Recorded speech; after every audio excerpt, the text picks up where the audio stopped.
আমার কাছে 1050 টাকা নাই, আমার কাছে 30,000 টাকা আছে। দেন দেন, এই ধর, যা একদম সোজা বাড়ি যা। ভাই মুখ অফ রাখবি, কারো কিছু কবি না, কারো বলবি না, ঠিক আছে? যা যা যা বাড়ি।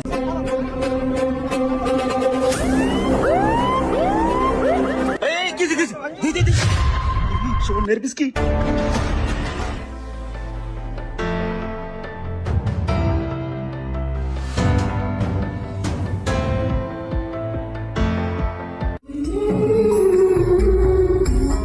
মহাজন, হ্যাঁ আমি আইছো, মাল নিয়ে আইছো?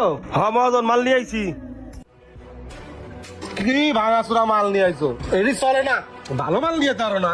হ্যাঁ মহাজন সাহেব, আপনার কাছে আসলে খালি বাঙ্গালির দাম থাকে না। ওই যে শহীদ আলী বাঙ্গালির দোকানে গেলি ঠিকই মালের দাম পাই আমরা। মহাজন সাহেব, আপনার কাছে 20,000 টাকা দাদন নিচে দিয়ে প্রতি কেজিতে 2 টাকা কম দেন, এই জন্য আমরা অন্য দোকানে যাইতে পারি না। কি রে আমি তোর গলা সাউন্ড আস্তে আস্তে বাইরে গেছে, প্লাস্টিকের মতো পাড়ায় একদম শুধু করে গেলাম। কি মাল নিয়ে আইছো? মাপ দে যা। ঠিক আছে, মাপতেছি, ওজনটা ঠিক মতন দিন। এই সোয়াক মালটা নামা। মাল নিয়ে দিকা।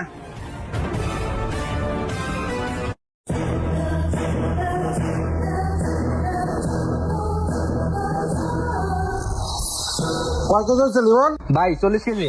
40 কেজি। আমির 40 কেজি। 40 কেজি? এই সোয়াক, সারাদিন মাল টুহাইলাম, মালটা একটু কম কম লাগতেছে না? মাল হওয়ার কথা ছিল 50 কেজি। মহাজন সাহেব, মাল আর একবার ওজন দিলে হইতো না? কি রে আমি, তুই কি আমার সন্দেহ করিস?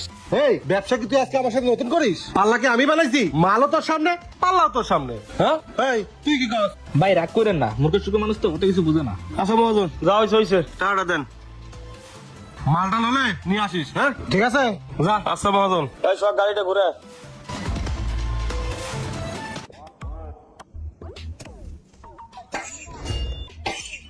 কি হলো? শব্দ হলো কি? দেখি তো মাটি নিচে কি? ও মা, এটা তুই কলস। দেখি তো কলসের ভিতরে কি আছে? ওরে বাবা, এটা তো স্বর্ণের বিস্কিট। তাড়াতাড়ি ঢাকি, কেউ দেহার আগে তাড়াতাড়ি থেকে ভাগি।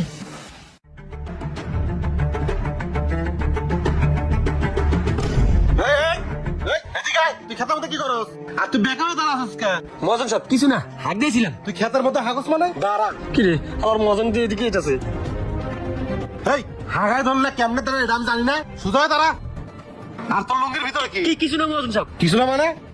দেখি বের কর, বের কর। ভাই ভাই কিছু না, ভাই কিছু না, ভাই কিছু না ভাই। বের কর, বের কর। মহাজন সাহেব, এটা আমার গুপ্তধন। ওরে স্বর্ণের বিস্কুট। এই এটা আমার, এটা আমার, স্যার, এটা আমার, এটা আমার, আমার বলো স্যার।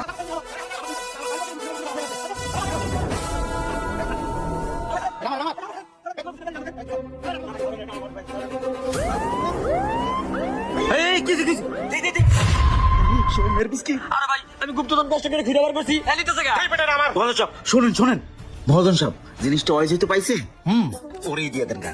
আর কি দিয়ে দেন? না আমার জমি পয়সা নাই, আমার। মহাজন সাহেব শোনেন, আপনি সিরিয়াসলি করেন না। কেউ যদি জানে বা এলাকার মানুষ যদি শূন্য ফেলায়, আপনি কিন্তু কিচ্ছুই পাবেন না। কেউ জানার আগে আপনি 1050 টাকা দিয়ে দেন, আমি ওরে ম্যানেজ করতেছি। আমার কাছে 1050 টাকা নাই, আমার কাছে 30,000 টাকা আছে। দেন দেন, এই ধর, যা একদম সোজা বাড়ি যা। এই মুখ অফ রাখবি, কারো কিছু কবি না, কারো বলবি না, ঠিক আছে? যা। যা যা বাড়ি যা, কেউ কবি না, যা। আচ্ছা মহাজন সাহেব যান, সাবধানে যান। এলাকার গুপ্তধনও পাওয়া যায়। আরে ভাই, তাড়াহুড়া করে কই যাচ্ছ? আরে ভিতরে আয় তাড়াতাড়ি। আরে বাইরে আসো। কি হয়েছে? আরে আমি তো স্বর্ণের কলেজ খুঁজে পাইছি। এই জামানায় কেউ কি স্বর্ণ কলস পায়? দেখি তো। দেখবি, এই দেখ গাধা, স্বর্ণের বিস্কুট। এটা চকলেট, তুমি দেখো, খাইয়া দেখো। কি কস? চকলেট? হ্যাঁ চকলেট, আপনার ভাই ঠিকই বলছে।